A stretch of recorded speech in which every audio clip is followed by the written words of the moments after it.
your reveal Topuria to why Ilia Topuria will be champion in a long time. Ilia Topuria will be the So UFC's Topuria, my fault. next dominant champion. It's official. This era of dominant champions has come to a close as Ilia Topuria crushed Alexander Volkanovski with a right hand and ended Alex's featherweight reign. That marks the last fighter with 5 consecutive title defenses, with Izzy's reign originally ending with his first fight against Alex and really ending with Sean Strickland. And then we saw Kamaru's dominant reign at welterweight end with his 2 losses to Leon Edwards. With these 3 dominant champions all losing within the last year or so, the tough question is, who will be the next guy to dominantly reign over their division? It seems like we're in a very interesting time in the UFC where no division currently has a truly dominant champion, which I would define as 5 or more consecutive title defenses in their current divisions. But after last week's performance against Volkanovski, today I want to make my case as to why Ilia Topuria has the highest chances of being the next dominant champion in the UFC.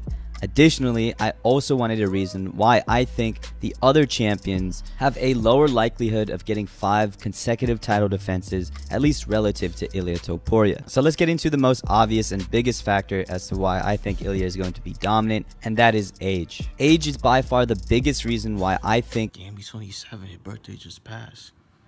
He's young. He in his prime. Ilia will most likely achieve 5 consecutive title defenses and rule over his division the longest. As we saw in our last video and a video made by MMA On Point, we concluded that 33 to 34 seems to be the peak of UFC fighters. Yes, that's your prime age. Prime years after 33.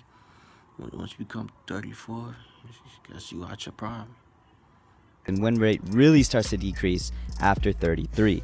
Given Ilia is a ripe 27 years old, he by far has the biggest window of opportunity to stay a champion. The 2 guys I would imagine people would point to as the next dominant champ is Islam Makhachev and Leon Edwards. However, both those guys are 32 years old with 2 title defenses respectively, so I doubt that they can get 3 more defenses before they reach that dreaded 33 to 34 mark. As dominant as Islam seems like in his division, he doesn't fight during Ramadan, meaning a good chunk of the year is basically gone from a potential title defense. Apparently, Islam was offered to fight for UFC 300, but due to Ramadan, he had to decline any offers. And I know it may be weird to say this, but given the numbers and given that he doesn't fight a big chunk of the year, he has a lower likelihood of getting 3 more consecutive title defenses than you may think, or at least lower than Ilia Topuria. As for Leon Edwards, he obviously doesn't have the Ramadan problem, but ironically his biggest threat to not being on top is still Muslim.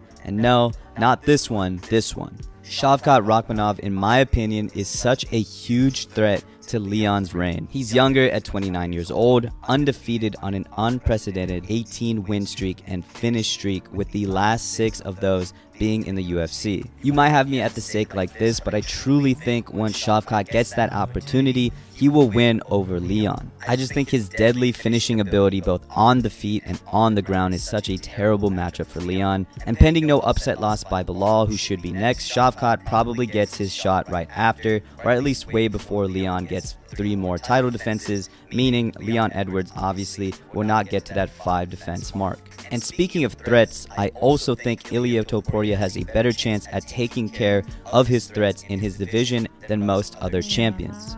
Max Holloway is by far the biggest threat to Ilia, for sure. He's a former champion, he beat everyone in the division but Volk, but the main problem I have with Max being able to take the throne from Ilia Topuria early is the fact that he's going to fight Justin Gaethje very, very soon. The Justin Gaethje effect is a really interesting video which shows historically Justin Gaethje seems to completely change up the trajectory of fighters' careers with the damage he dishes out. Additionally, the first time Max went up to 155, he got dominated by Dustin Poirier and shortly after lost to Volkanovski.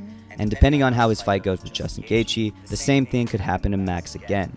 Even without the historical context, I've said in the past that Max's main weakness is boxers with real 155 power, as he struggles to find his groove against guys like Dustin Poirier and Volkanovski, and with what we saw against Volkanovski, Ilia could definitely be a problem for Max. As for other threats, I know I shouldn't MMA math. Kimbo Slice.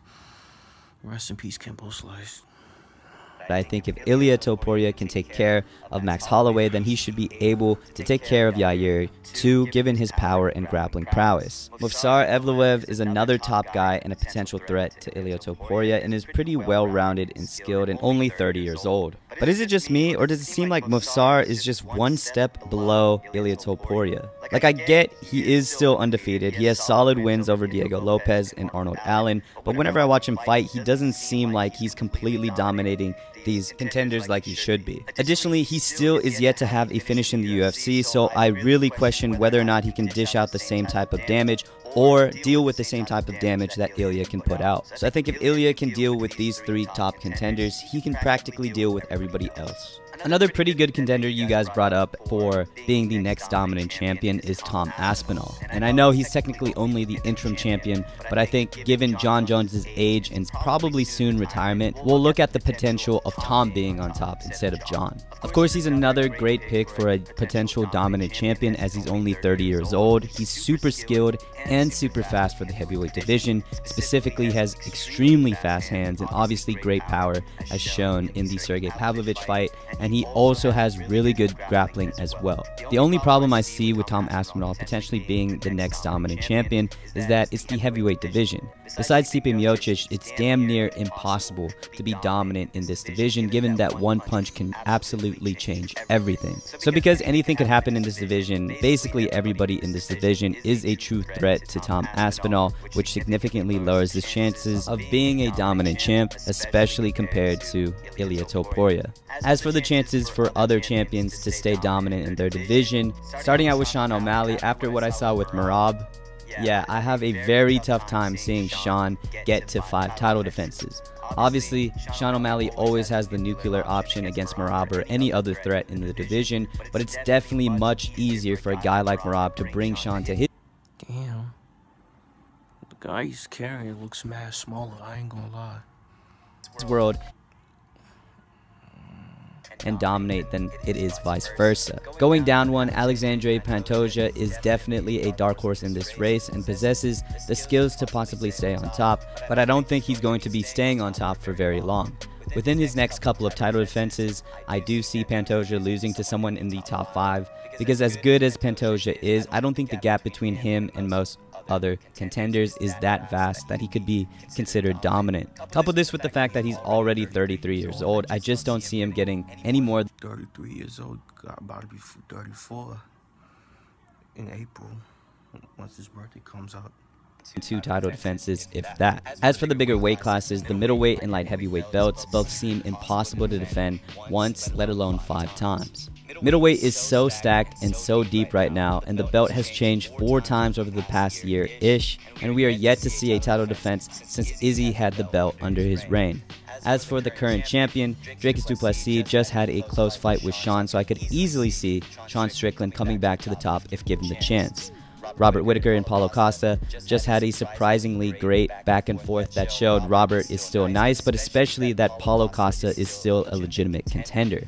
You also have Jared Cannonier, who has been looming at the top for quite some time now, and somewhere in the mix you have Khamzat Chimaev, who I still think is a huge threat to anyone in the division, so I just don't see Dricus du Plessis, or anyone for that matter, being above and beyond everyone else. And finally, light heavyweight, like mentioned before, has practically the same issue as middleweight, as we haven't seen a title defense since Jan defended against Izzy. Since then, the belt has changed every single time it has been fought for or was vacated for one reason or another. This time, we do actually have a champ in Alex Pereira, but as good as Alex is, he's an older champion, and I think there's plenty of threats in this division. We just got word that Alex is going to be fighting Jamal at UFC 300, and though I think Alex should be able to take that, I still think Jamal is going to give him a good run for his money, and I wouldn't be surprised if Jamal gets it done. But more importantly, Magomed Ankalaev is in this division, and after what we saw in the Johnny Walker fight, not only does he have elite wrestling, but he is no slouch on the striking side either. Magomed is by far Alex's biggest threat, and honestly, I don't think Alex Pereira could even deal with that. So for one reason or another, Ilia Topuria, I truly think, will be the UFC's next dominant champion, will stay on top of his division, and will probably get 5 consecutive title defenses. But what do you guys think? This is a very interesting question that I want to hear your thoughts on. I really want to see who's going to be the next dominant champion because, again, we're in a very interesting time in the UFC right now where there are none. But anyways, that's the video. My fault, you guys. I'm tired. I'm kind of tired right now. So yeah, man. Let me know what y'all think about UFC, and also who's your favorite UFC fighter. So yeah, bro, make sure you guys like, comment, subscribe. And you guys know the vibes. We're checking out you are.